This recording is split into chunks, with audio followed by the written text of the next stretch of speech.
الحمد للہ رب العالمین والصلاة والسلام علی رسولہ الکریم اما بعد فاعوذ باللہ من الشیطان الرجیم بسم اللہ الرحمن الرحیم۔ سامعین السلام علیکم ورحمۃ اللہ وبرکاتہ۔ پچھلے درس میں ہم نے دیکھا تھا کہ اللہ کے رسول صلی اللہ علیہ وسلم جو فوجی طلایہ گردی کر رہے تھے، یعنی جنگی نقل و حرکت کر رہے تھے، وہ اس کا مقصد کیا تھا؟ اس کا مقصد یہ تھا کہ قریش کو یہ جتلانا تھا، یہ بتلانا تھا کہ وہ اپنے شر سے باز آ جائے، ورنہ ان کا انجام برا ہوگا۔ لیکن قریش وہ اپنی خود سری، تکبر، انانیت میں بڑھتے ہی چلے گئے، اور کہاں تک جا کے ان کا کفر، ان کا شر، ان کا تکبر کہاں ٹوٹا؟ بدر کے میدان میں۔ آج دیکھتے ہیں انشاءاللہ غزوہ بدر کبریٰ۔ بہنوں، یہ قریش اور مسلمانوں کے درمیان ایک فیصلہ کن جنگ تھی، فیصلہ کن جنگ تھی۔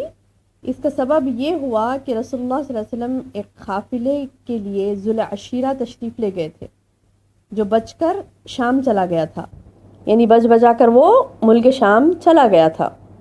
مکے سے نکلا تھا وہ قافلہ، اللہ کے رسول گئے تھے اس قافلے کے لیے، لیکن وہ ذوالعشیرہ تک تشریف لے گئے اللہ کے رسول صلی اللہ علیہ وسلم، اور قریش کا قافلہ کہاں پہنچ گیا تھا؟ بچ بچا کر وہ شام پہنچ گیا تھا۔ اب آپ اس کی طاق میں تھے کہ کب وہ آئے گا قافلہ اور کب اس پر حملہ کریں، اور اس کی خبر لانے کے لیے آپ صلی اللہ علیہ وسلم نے ملک شام کے مقام حورا تک 2 آدمی بھیجے۔ چنانچہ جیسے یہ قافلہ وہاں سے گزرا، انہوں نے جلدی سے مدینہ آ کر خبر پہنچا دی، اور خبر ملتے ہی رسول اللہ صلی اللہ علیہ وسلم نے صحابہ کرام کو نکلنے کی دعوت دی۔ اور یہ کس لیے نکل رہے تھے صحابہ کرام؟ یہ نکل رہے تھے قافلے کو لوٹنے کے لیے، قافلے کو ڈرا دھمکا کر ان کا مال چھین کر بھگانے کے لیے، تاکہ یہ لوگوں نے جو سلوک کیا تھا مسلمانوں کے ساتھ اس کا ان کو احساس ہو، اور مسلمانوں کی قوت کا ان کو اندازہ ہو۔ لیکن یہ نکلنا کمپلسری نہیں تھا، یعنی اللہ کے رسول صلی اللہ علیہ وسلم نے صرف یہ کہہ دیا تھا کہ جو بھی آ سکتے ہیں آئیں، یعنی قتال واجب تھا، لیکن یہ قتال نہیں تھا، بلکہ صرف ایک چھوٹا سا معرکے کے لیے گئے تھے، سریے جیسے ہوتے تھے نا، تو اس سریے کے لیے گئے تھے، لیکن بڑی جنگ پیش آ گئی تھی۔ نکلتے وقت ان کو معلوم نہیں تھا کہ یہ غزوہ بدر کبریٰ بننے والی ہے، لیکن وہ کیسے بنی انشاءاللہ دیکھتے ہیں۔ دیکھیں بہنوں، جب ایسا ہوا کہ یہ لوگ یہاں سے نکلے مدینہ سے صحابہ کرام، تو صرف کتنے تھے صحابہ کرام؟ 313، یا بعض روایت میں آتا ہے کہ 314، یا بعض روایت میں آتا ہے 317۔ بہرحال ان لوگوں نے لبیک کہا، اور جس میں سے 82 یا 83 یا 86 اتنے مہاجرین تھے، اور 61 قبیلہ اوس کے تھے، اور 170 قبیلہ خزرج کے انصار تھے۔ انصار میں سے قبیلہ اوس کے 61 تھے، اور قبیلہ خزرج کے 170، اور مہاجرین کتنے تھے؟ 86 تک تھے۔ بہرحال یہ سب نکلے، انہوں نے مکمل تیاری بھی نہیں کی تھی، سواری میں صرف 2 گھوڑے، 70 اونٹ لے کر یہ گئے۔ رسول اللہ صلی اللہ علیہ وسلم نے ان کے لیے سفید جھنڈا باندھا، اور وہ جھنڈا کس کے ہاتھ میں تھا؟ حضرت مصعب بن عمیر کے ہاتھ میں تھا۔ اس کے علاوہ ایک جھنڈا مہاجرین کا تھا جسے حضرت علی بن ابی طالب لیے ہوئے تھے، اور ایک دوسرا جھنڈا انصار کا تھا جسے سعد بن معاذ نے اٹھا رکھا تھا۔ بہرحال مدینے کا انتظام ام مکتوم کے حوالے کر کر یہ لوگ نکلے، لیکن روحہ تک پہنچ کر ان کی جگہ ابو لبابہ بن عبد المنظر کو روانہ فرمایا اللہ کے رسول صلی اللہ علیہ وسلم نے۔ کس کے بجائے؟ ام مکتوم کی ہیلپ کرنے کے لیے وہاں پر، کیونکہ ام مکتوم کو رکھ کر آئے تھے اللہ کے رسول صلی اللہ علیہ وسلم، اور ابن ام مکتوم رضی اللہ عنہ جیسا کہ ہم مکی دور میں پڑھ چکے تھے کہ وہ نابینا تھے، تو ابو لبابہ بن عبد المنظر کو اللہ کے رسول صلی اللہ علیہ وسلم نے بھیجا۔ بہرحال رسول اللہ صلی اللہ علیہ وسلم مدینے سے نکلے تو بدر منزل مقصود تھی۔ بدر یہ کہاں ہے؟ یہ مدینے کے جنوب مغرب میں، مدینے سے 155 کلومیٹر پر ہے، اور اسے ہر طرف سے بلند پہاڑوں نے گھیر رکھا ہے۔ آمد و رفت کے لیے صرف 3 راستے ہیں، یعنی یہ بدر کا میدان جو ہے وہ تقریباً بلند پہاڑوں سے گھرا ہوا ہے، اور اس مقام سے گزرنے کے لیے 3 راستے ہیں، ایک جنوب میں، دوسرا شمال میں، اور تیسرا شمالی راستے کے بالکل ہی قریب مشرق میں ہے، اور اس سے اہل مدینہ آتے جاتے تھے، اس راستے سے اہل مدینہ آتے جاتے تھے۔ یہ مکے سے شام آنے جانے والے قافلوں کا کاروانی راستہ اسی احاطے کے اندر سے گزرتا تھا۔ اس میں کچھ کچے مکانات اور کنویں اور باغات بھی تھے، اس لیے قافلے عموماً یہاں پر پڑاؤ ڈالتے تھے اور کئی گھنٹوں تک رکتے تھے، بعض تو کئی دنوں تک رکتے تھے قافلے۔ لہٰذا یہ بات بہت آسان تھی کہ جب اس احاطے میں قریش کا قافلہ اترے گا تو مسلمان، یہ پلان تھا مسلمانوں کا کہ مسلمان 3 طرف سے راستے بند کر دیں گے اور قافلہ اپنے آپ کو ان کے حوالے کرنے پر مجبور ہو جائے گا۔ لیکن اس تدبیر کا ایک لازمی تقاضا یہ تھا کہ قافلے کو مسلمانوں کے نکلنے کا مطلق بھی علم نہ ہو، اگر انہیں پتہ چل جائے تو یہ نہیں پھنس سکتے تھے۔ ان کو بدر کے میدان میں پھانسنے کے لیے اللہ کے رسول صلی اللہ علیہ وسلم نے بالکل خفیہ طریقے سے مدینے سے نکل کر کیا کیا، اللہ کے رسول صلی اللہ علیہ وسلم پہل راستہ جو اختیار کیا تھا وہ بدر کے بجائے کہیں اور جاتا تھا۔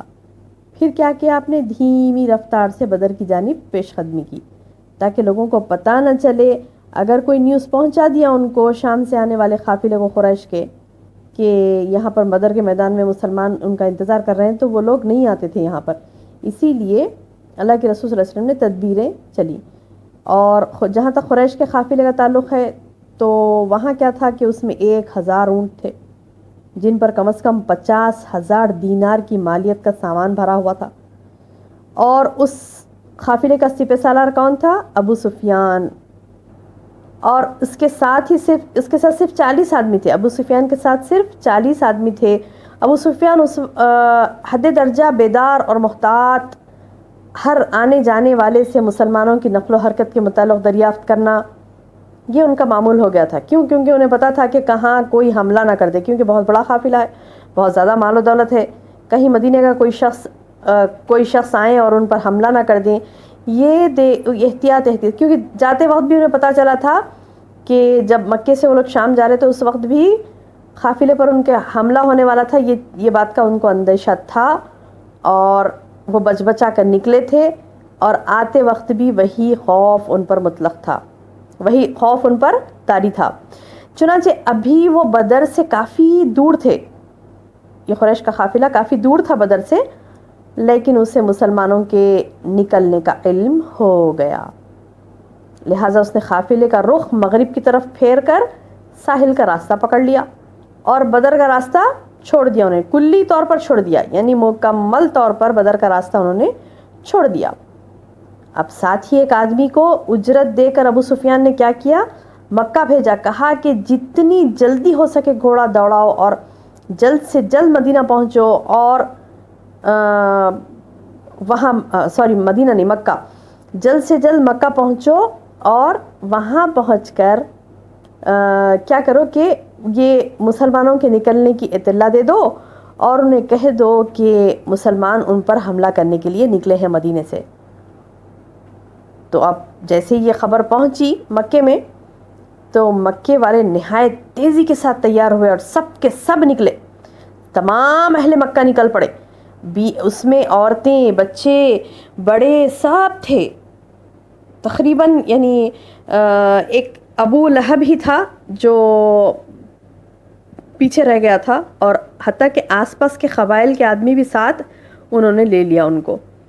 اب قریش کے بڑوں میں سے صرف بنو عدی اس میں شرکت نہیں کیا۔ جب یہ لشکر جحفہ پہنچا تو اس سے ابو سفیان کا پیغام ملا، یعنی ابھی یہ لوگ راستے میں ہی تھے، مقام جحفہ کے پاس تھے، تو ابو سفیان کا ان کو پیغام ملا کہ اس پیغام میں کیا تھا کہ اپنے بچ نکلنے کی اس نے اطلاع دی تھی۔ انہوں نے کہا کہ ہم لوگ بچ نکل گئے، ہمارا قافلہ نہیں لوٹا گیا، ہم مکے کے قریب ہیں، ہم پہنچ ہی رہے ہیں اور ہم بچ گئے، لہٰذا اب ہم کوئی جنگ کی نوبت نہیں ہے۔ اور یہ مطالبہ بھی کیا ابو سفیان نے کہ سب پلٹ جائیں، واپس مکہ پلٹ جائیں۔ چنانچہ سب نے واپسی کا ارادہ کر لیا کہ چلو ہمارا مال بچ گیا، ہمارے آدمی بچ گئے، لہٰذا ہم واپس چلے جائیں گے۔ لیکن جیسا کہ آپ سب کو معلوم ہے ابو جہل اپنا تکبر اور نخوت کے سبب آڑے آ گیا اور سب کو کہا کہ کوئی یہاں سے واپس نہیں جائے گا، ہم برابر آگے بڑھیں گے اور مسلمانوں سے لڑیں گے اور انہیں یعنی ان کا صفایا کر دیں گے، بالکل صفحہ ہستی سے نعوذ باللہ ان کو مٹا دیں گے۔ یہ عزم سے وہ آگے بڑھا ابو جہل۔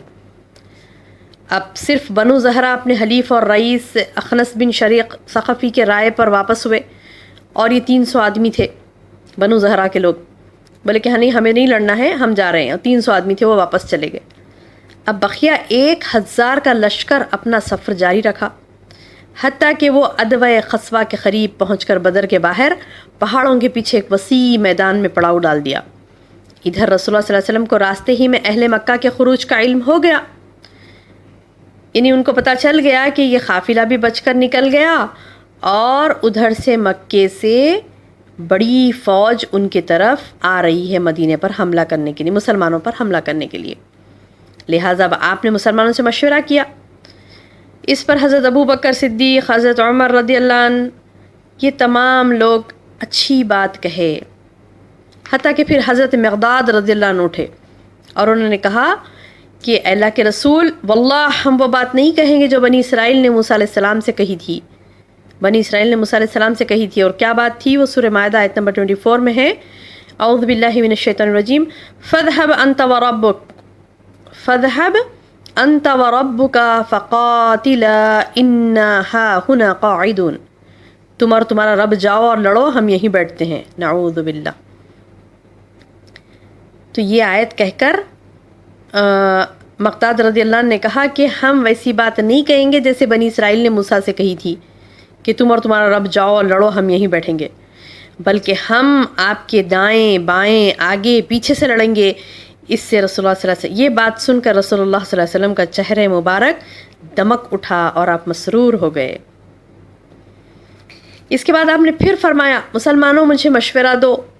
اس پر انصار کے رئیس حضرت سعد بن معاذ رضی اللہ عنہ اٹھے اور عرض کیا فرمایا کہ یا رسول اللہ، گویا آپ ہماری طرف اشارہ فرما رہے ہیں، تو اس ذات کی قسم جس نے آپ کو حق کے ساتھ بھیجا ہے، اگر آپ ہمیں اس سمندر پر لے چلیں اور اس میں کودنا چاہیں تو ہم بھی آپ کے ساتھ کود پڑیں گے، ہمارا ایک آدمی بھی پیچھے نہیں رہے گا، ہم قطعاً کوئی ہچکچاہٹ نہیں کریں گے، بلکہ آپ ہمارے ساتھ دشمن سے ٹکرا جائیں، ہم جنگ میں پامرد اور لڑنے میں جوامرد ہیں، اور توقع ہے کہ اللہ آپ کو ہمارا وہ جوہر دکھلائے گا جس سے آپ کی آنکھیں ٹھنڈی ہو جائیں گی، لہٰذا آپ ہمیں لے کر آگے بڑھیں، اللہ برکت دے گا۔ سبحان اللہ۔ حضرت سعد رضی اللہ عنہ کی باتیں سن کر اللہ کے رسول صلی اللہ علیہ وسلم کا چہرے مبارک دمک اٹھا اور آپ مسکرائے اور خوشی کی لہر آپ پر دوڑ گئی اور کہا، چلو اور خوش ہو جاؤ، کیونکہ مجھ سے اللہ نے 2 گروہوں میں سے ایک کا وعدہ فرمایا ہے، واللہ اس وقت میں گویا قوم کی قتل گاہیں دیکھ رہا ہوں۔ پھر آپ نے بدر کی جانب پیش قدمی کی، وہاں اسی رات پہنچے جس رات مشرکین پہنچے تھے، وہاں پہنچ کر آپ نے میدان بدر کے اندر ادوائے دنیا کے قریب پڑاؤ ڈالا۔ ادوائے دنیا کون سا؟ وہ تیسرا راستہ جو میں نے بتایا تھا، 3 راستے تھے نا، اس میں سے ایک راستے کی طرف آپ نے پڑاؤ ڈالا۔ بدر کے 3 راستے میں نے بتایا تھا نا، 3 راستے جو پہاڑوں سے گھرا ہوا ہے، اور 3 راستے تھے اس میں، تو اس میں سے ایک راستے پر اللہ کے رسول صلی اللہ علیہ وسلم نے پڑاؤ ڈالا، لیکن حضرت حباب بن منظر رضی اللہ عنہ نے مشورہ دیا کہ آپ آگے بڑھ چلیں، اور جو چشمہ دشمن کے سب سے زیادہ قریب ہے، چشمہ یعنی پانی جس سے لیا جاتا تھا، تو وہ پانی کا چشمہ سب سے زیادہ قریب ہے، اس پر پڑاؤ ڈال دیں تاکہ مسلمان حوض بنا کر اپنے لیے پانی جمع کر لیں، اور بقیہ جتنے چشمے ہیں سب کو ہم پاٹ کر دیں گے، یعنی ان کو ڈھانک دیں گے، مٹا دیں گے، اسی طرح دشمن پانی سے محروم رہ جائے گا۔ چنانچہ آپ نے بھی یہی قصد کیا۔ یہ ایک جنگی چال تھی کہ اس کے ذریعے سے مسلمانوں کو، یعنی جب کفار و مشرکین جو بھی آئے تھے لڑنے کے لیے مسلمانوں سے، ان کو جب پانی نہیں ملے گا کہ جنگ میں دقت ہوگی ان کو، اور وہ وہاں سے چلے جائیں گے۔ تو بہرحال آگے کیا ہوتا ہے، جنگ کس طرح سے ہوتی ہے، انشاءاللہ ہم اگلے درس میں دیکھیں گے۔ سبحانک اللہم و بحمدک، اشہد ان لا الہ الا انت، استغفرک و اتوب الیک۔ السلام علیکم ورحمۃ اللہ وبرکاتہ۔